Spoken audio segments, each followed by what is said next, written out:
Pour ne rien manquer, abonnez-vous maintenant. Jean-Jacques Bourdin. Il est 12h15, je suis très heureux de recevoir le Mayennais, parce qu'il est Mayennais, département de la Mayenne, Nicolas Potier, bonjour. Bonjour Jean-Jacques Bourdin. Merci d'être avec nous. Je dis Mayennais parce que vous êtes président du district fédéral de la Mayenne aussi. Vous êtes né en Mayenne. À Laval. À Laval, vous avez 43 ans et vous êtes président du district fédéral de la Mayenne. Exactement, depuis octobre 2020. Depuis octobre 2020. Combien de clubs ? 140. 140 clubs. 19 000 Et une licenciés. particularité, la Mayenne ?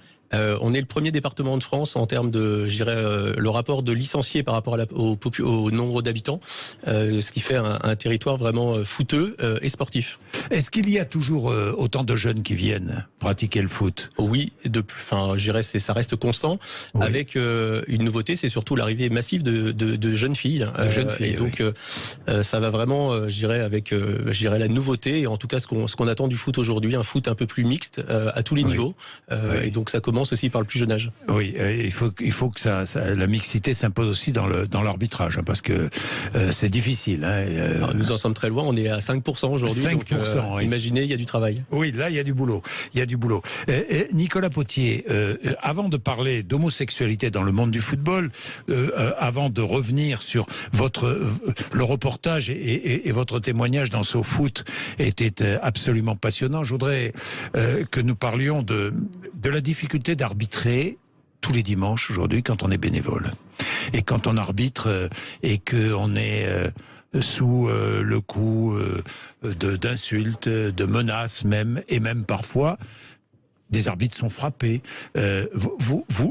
Ça arrive même dans un district comme le vôtre, même en Mayenne ? Alors ça arrive très rarement, on va dire qu'on est encore chanceux, mais moi j'admire tous ces jeunes arbitres et moins jeunes arbitres de district parce que c'est eux qui ont la vraie difficulté. Ils sont seuls, vraiment isolés, contrairement aux arbitres de premier plan où ils sont dans un cadre professionnel et globalement on arrive à gérer. Donc moi je suis vraiment admiratif de mon parcours d'ancien, je dirais, arbitre de haut niveau et puis de président de district parce qu'ils sont vraiment confrontés à la triste réalité aussi de notre société. Et le football aujourd'hui, on lui demande aussi trop souvent peut-être de résoudre un certain nombre de problèmes de la société et c'est pas notre rôle. Nous, nos arbitres, comme les joueurs, viennent juste prendre du plaisir le week-end et aujourd'hui ils sont... Vous avez des revendications communautaristes, par exemple ? Quelques-unes, mais après, je dirais que là aussi, c'est les dérives de notre société. Et aujourd'hui, il est très difficile de demander à nos arbitres, avec leurs petits moyens de district, de pouvoir lutter face à tout ça. Et c'est pour ça vraiment que je suis admiratif de leur... Oui, parce qu'ils sont bénévoles, en plus. Ils sont bénévoles, alors même s'ils ont quelques petites indemnités pour rembourser la prestation, mais on parle de 40-50 €, donc il faut relativiser les choses. Il faut relativiser les choses. Avec effectivement, des comportements du public, des comportements des parents qui deviennent insupportables parfois. C'est clairement, je dirais, la nouveauté, c'est le climat autour des rencontres et on s'aperçoit que ce sont les parents qui posent problème majoritairement. Les enfants se comportent plutôt bien en général. Ce sont les parents qui rendent, je dirais, les difficultés sur les matchs. C'est bon de le rappeler. Les enfants se comportent bien, ce sont les parents qui se comportent mal et qui donnent le mauvais exemple aux enfants d'ailleurs. C'est un fait et ça c'est vérifiable sur tout le territoire sans aucune exception. C'est très intéressant. Alors vous avez été arbitre de haut niveau, je rappelle que vous avez 43 ans aujourd'hui, vous êtes aussi coordinateur fédéral de l'arbitrage amateur à la Fédération française de football. Vous avez arbitré en Ligue 1, hein. Dernier match, c'était... Alors, je crois que c'était un Lorient-Valenciennes, parce que je ne connaissais pas que ça serait mon dernier match, mais je crois que c'est ce dernier match-là. Bon. En mai, journée mondiale contre l'homophobie, plusieurs joueurs de Ligue 1 ont refusé d'arborer un flocage arc-en-ciel sur leur maillot. Ça vous a surpris ou pas ? Alors non, pas du tout, puisque l'an dernier, ça m'avait déjà fait bondir et c'est ce qui m'avait aussi donné l'envie de faire un coming out public pour marquer tout simplement, je dirais, la dérive du comportement de certains joueurs professionnels. En faisant ça, en fait, ils s'imaginent pas non plus leur devoir d'exemplarité et qu'il y a des millions de gamins qui les observent et qui les scrutent, qui les admirent. Et en refusant cela, en fait, ça donne déjà une mauvaise image. Et alors qu'aujourd'hui, clairement, on leur demande pas d'être d'accord ou pas. En fait, on leur demande juste de lutter contre quelque chose au même titre que si c'était, par exemple, le racisme. Et c'est pour ça que ça me fait bondir de mon siège, parce que Si c'était le racisme, il n'y aurait plus de problème aujourd'hui. Et là, sous prétexte que c'est les couleurs ou le côté homophobe, ça devient un problème. Mais là, la dérive, vous l'avez parlé de sectarisme ou de communautarisme. Donc on arrive sur des sujets qui n'ont rien à voir avec le football en général. Donc voilà, stop à ces joueurs-là, en fait. Redevenez responsables de ce que vous faites. L'homosexualité dans le football, personne n'en parle. Il y a des joueurs professionnels de Ligue 1 qui sont homosexuels.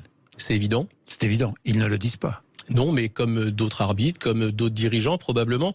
Je pense qu'aujourd'hui, c'est un devoir, non pas de s'afficher, moi je demande pas à m'afficher, juste de vivre comme on est, en fait, et de vivre dans la tranquillité. C'est un peu mon histoire, en fait, c'est d'avoir été victime de cela, en fait, d'avoir vécu normalement. Parce que vous l'avez dit. Et je m'affichais et puis je me cachais pas en fait, surtout j'étais juste dans une vie normale. Et aujourd'hui, je pense qu'il faut que tous ces gens se rendent compte dans la société actuelle dans laquelle on est. Mariage pour tous, c'était il y a 10 ans. Alors on pourrait envisager qu'ils aient au moins 10 ans de retard. Je pense qu'il y en a un peu plus. Et qu'à un moment, c'est d'adapter aussi la culture football, la structuration du football autour des valeurs actuelles. Alors, les joueurs ne s'affichent pas et les arbitres. Et c'est la même chose. C'est la même chose. C'est la même chose. Parce qu'ils ont peur d'être connus. Moi, je sais qu'à l'époque, un des dirigeants m'avait dit tu vas nous foutre la honte, tu seras à la une de l'équipe, en gros, le cul à l'air. Voilà ce qu'on m'avait dit, pour vous donner à peu près le... Ah bon. Et ça, c'est... Oui, dans un stage... Les propos tenus. Voilà, c'est un exemple... C'est élégant. Élégant, franchement, c'est élégant. Et aujourd'hui, parce qu'il y a des arbitres homosexuels, évidemment, est-ce que c'est normal? Est-ce que ils pratiquent ce que j'appellerais une discrimination positive? C'est en quelque sorte ce que je dénonce, ou certaines dérives. Certaines dérives. C'est-à-dire qu'aujourd'hui... Dans l'article de SoFoot. Aujourd'hui, il n'y a pas de famille concernée par l'homosexualité. Donc, c'est-à-dire qu'il y a des homos à tous les niveaux. Et aujourd'hui, je pense que certains ont construit, je dirais, en tout cas, leur carrière ou autour de cette thématique-là, ou certains dirigeants utilisent cette homosexualité pour diviser, pour promouvoir, enfin je ne sais pas, pour détruire, utiliser de charme, détruire d'autres, puisque l'article de SoFoot que je tiens au passage à remercier parce que l'enquête est vraiment brillante. C'est excellent, c'est excellent. Elle est quand même appuyée sur une vingtaine de témoignages. Moi, je raconte juste mon histoire, et ce sont les témoignages anonymes qui donnent un peu la structuration de qui fait quoi. Et c'est aussi ce qui donne la crédibilité à tout ce travail de Christophe Glaise, parce que il a fait un travail de fond remarquable. Remarquable. Et donc, du coup, à l'arrivée, les gens qui peuvent douter, moi, je leur demande de ne pas douter un seul instant. Il n'y a pas 20 personnes qui sont capables de mentir sur ce qui se passe réellement dans les coulisses. C'est pas possible qu'il y en ait 20 à mentir. Oui. Vous allez écrire un livre ? En fait, ça fait depuis 12 ans que je le disais, mais il manquait un élément, en fait. L'élément, c'est ce que j'ai découvert dernièrement, en fait, avec ce viol. Vous avez porté plainte contre X, c'est ça, le 14 février dernier, pour viol et pour harcèlement moral et sexuel. Exactement. Et ça a été l'élément déclencheur, en fait. Et ce livre, effectivement, oui, j'ai déjà... le titre, il est déjà trouvé depuis très longtemps. Ça fait 12 ans que je sais que ça sera « Sois gay et tais-toi », parce que ça résume clairement... l'omerta totale et le tabou total autour de ce sujet. Oui, vous avez tant de choses à dire. Alors, ce viol, c'était à la suite d'un match. C'est ça, en 2009. C'était un match en Ligue 2, je crois. C'était Grenoble-Nancy, Grenoble en Ligue 1, je pense. En Ligue 1, c'était une semaine après la finale de la Coupe de France que j'ai arbitré entre Rennes et Guingamp. Oui. Et donc, je me souviens très bien de ce match-là. Sauf que je me souviens aussi que dès 2009, j'avais averti quelques personnes et mon entourage qu'il s'était passé des choses anormales à ce match, parce que je n'avais aucun souvenir. Après le match, aucun souvenir. Et vous avez porté plainte contre X. Exactement. Qu'est-ce que ça donne, la plainte? Vous avez des nouvelles? Alors, elle est en cours. Je ne peux pas trop en parler parce qu'il y a la procédure judiciaire, mais je sais que c'est en cours. Et l'enquête se poursuit? L'enquête se poursuit. Elle est en cours, c'est avec certitude.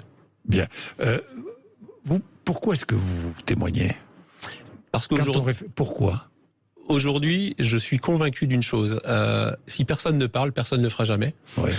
Mon cas est, ce que je disais dans d'autres... c'est l'arbre qui cache la forêt, mais c'est qu'à un moment, il faut qu'on vive avec avec un monde réel et actuel. On peut plus vivre dans la combine, dans les arrangements entre amis, dans une forme de secret, comme s'il y avait un espèce de secret tabou à garder. Parce que l'arbitrage en France, ce sont les combines et les arrangements entre amis.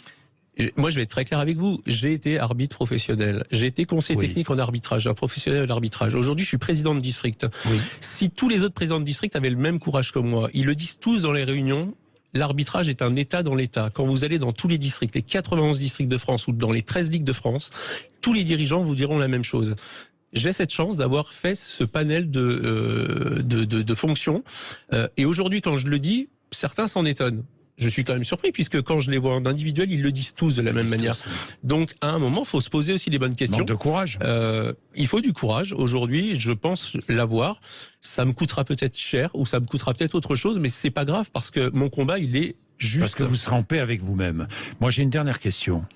Est-ce que des arbitres sont corrompus? Je peux pas vous répondre à cette question aujourd'hui. Je sais pas. Vous ne savez pas? Et je sais pas. Je peux pas vous répondre. Vous avez des doutes? J'en ai déjà eu. Déjà. Corruption avant un match, par exemple. Je peux pas affirmer de telle chose. Je peux pas affirmer de telle chose. Vous, on a essayé de vous corrompre? Je crois pas. Jamais? Absolument pas, parce que avant un match? Non. Bon. Bah, c'est bien de le dire. 12h26, ou de laisser entendre que ça peut arriver. Ça peut arriver. Évidemment que ça peut arriver, de la nature humaine. Et comme elle est. Nicolas Potier, merci dans tous les cas d'avoir témoigné avec nous, merci. Et puis quand le livre sortira, je vous inviterai, si je suis là ou ailleurs, mais je vous inviterai parce que c'est sûrement passionnant tout ce que vous avez à dire, à raconter.